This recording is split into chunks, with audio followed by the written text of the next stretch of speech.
The self and its deconstruction. The self is our most immediate and intimate object of perception. We feel ourselves to be more familiar with it and knowledgeable about it than anything else in the world. We identify with ourself and regard it as defining the person we consider ourselves to be. All this, consequently, makes it a very difficult subject for scientific and philosophical investigation. As a starting point, the neurologist Villayanur Ramachandra has tried to identify 5 definable characteristics of the self that we all experience. 1, unity and coherence. 2, continuity. 3, agency and free will. 4, self-awareness. And 5, embodiment and ownership. During the course, we will look at how science and philosophy has deconstructed all of these. Traditionally, these characteristics of the self have been explained by the concept of the soul. Modern science has generally rejected this view.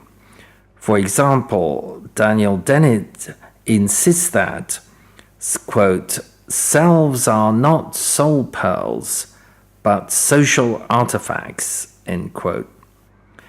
Douglas Hofstadter satirizes the spiritual notion of the soul by asking some very pointed questions.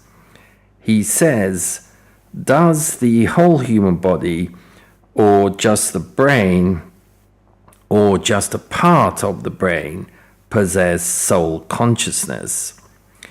How do these physical structures ensure that they get a dollop of soul consciousness?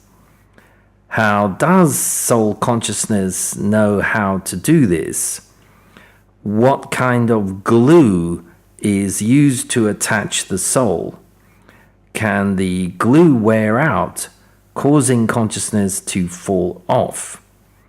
If your dollop of consciousness had been attached to my brain and vice versa, would you be writing this and I reading it?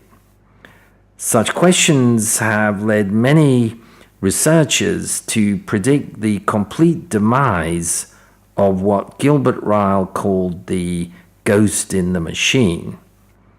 The neurologist Ramachandran concluded that as neuroscience progresses, the concept of the soul will recede and eventually disappear altogether. Daniel Dennett asserts that the self is gappy and asks whether you are the same person you were when you first went to school. Others refer to multiple selves. Perhaps the ultimate deconstruction of the self came from Buddhism and the philosophy of David Hume. Both see the self as nothing but a bundle of feelings, sensations, mental states, etc.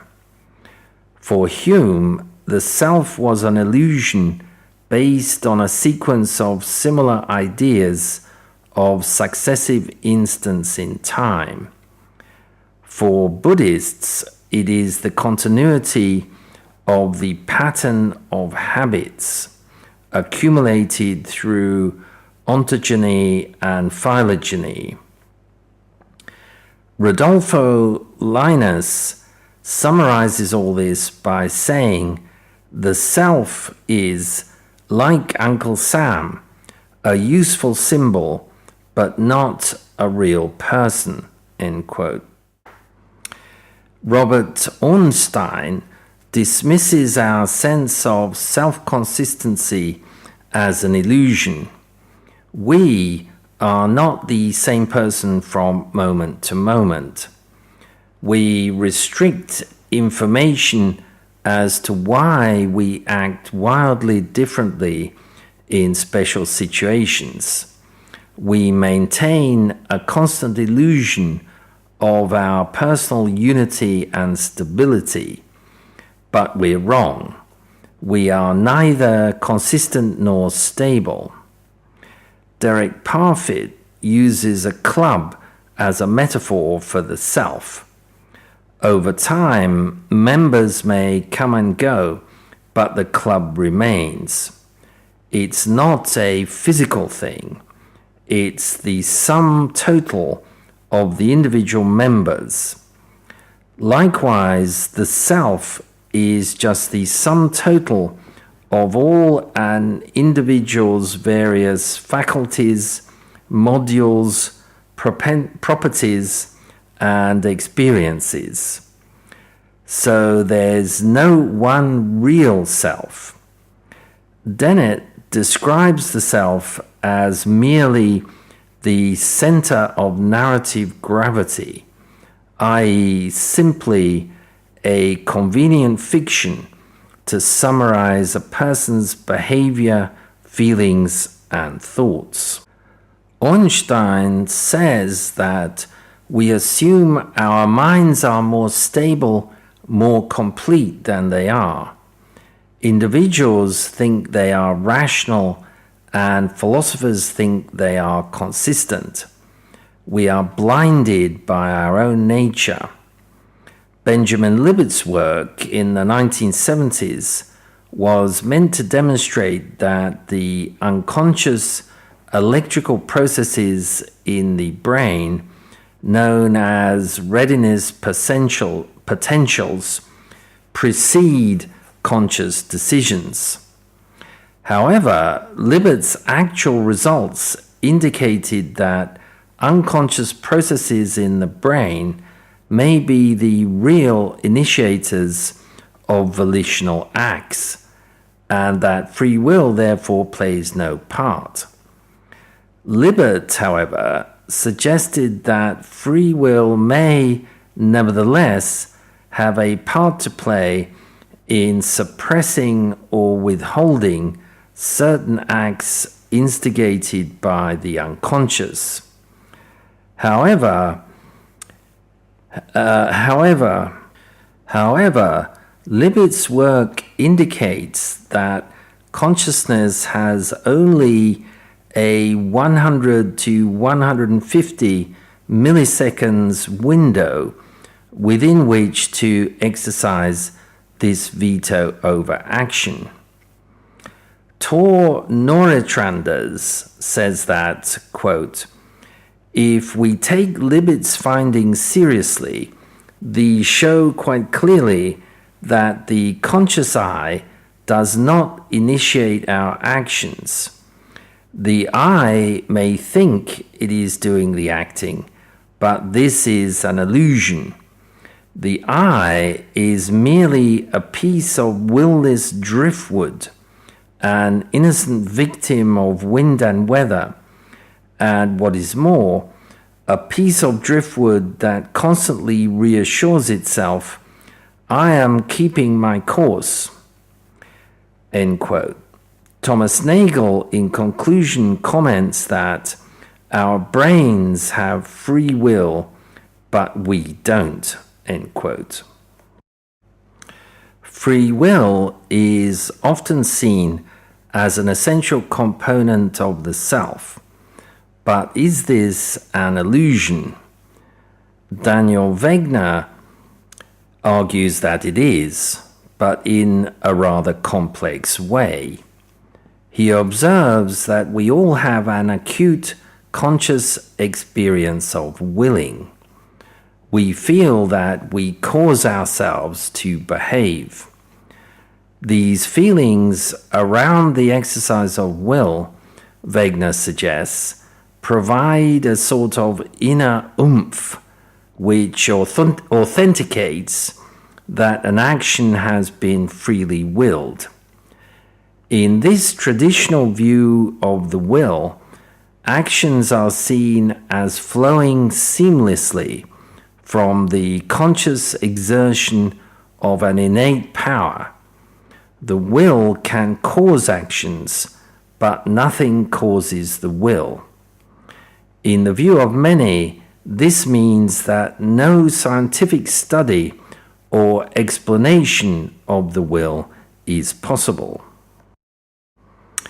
But, Wegener says, quote, intention is normally understood as an idea of what one is going to do that appears in consciousness just before one does it, end quote. And consequently, he says, quote, it's tempting to think that the conscious experience of will is a direct perception of the force of will, end quote. To refute this, he starts with Hume's insistence that causality is not inherent in objects. Hume pointed out that you can't see causation.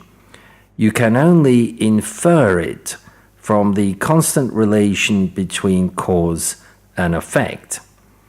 Causation is an event, not a thing or a characteristic or an attribute of an object. In the same sense, when Wegener says causation can't be a property of a person's conscious intention, Wegener argues that the real causal consequence underlying human behavior involves a massively complicated set of mechanisms. However, we don't see this. Instead, we readily accept a far easier explanation of our behavior. We intended to do it, so we did it. Wegener is keen to emphasize that our feeling of doing on purpose is not empirical evidence of mental causation. We must remember that this feeling is not the same as an empirically verifiable occurrence of mental causation. Wegener's argument is that the concept of causal agency is based on this feeling of willing and the fact that it generally coincides with action. This experience is the ultimate basis for notions of intentions, beliefs, desires, and plans, and the interpretations of the behavior of others based upon them. As Wegener says, quote, the intuitive appeal of the idea of conscious will can be traced in part to the embedding of the experience of will and of the notion that will has a force in the larger conception of causal agency. People appear to be goal-seeking agents who have the special ability to envision their goals consciously in advance of action. The experience of conscious will feels like being a conscious agent.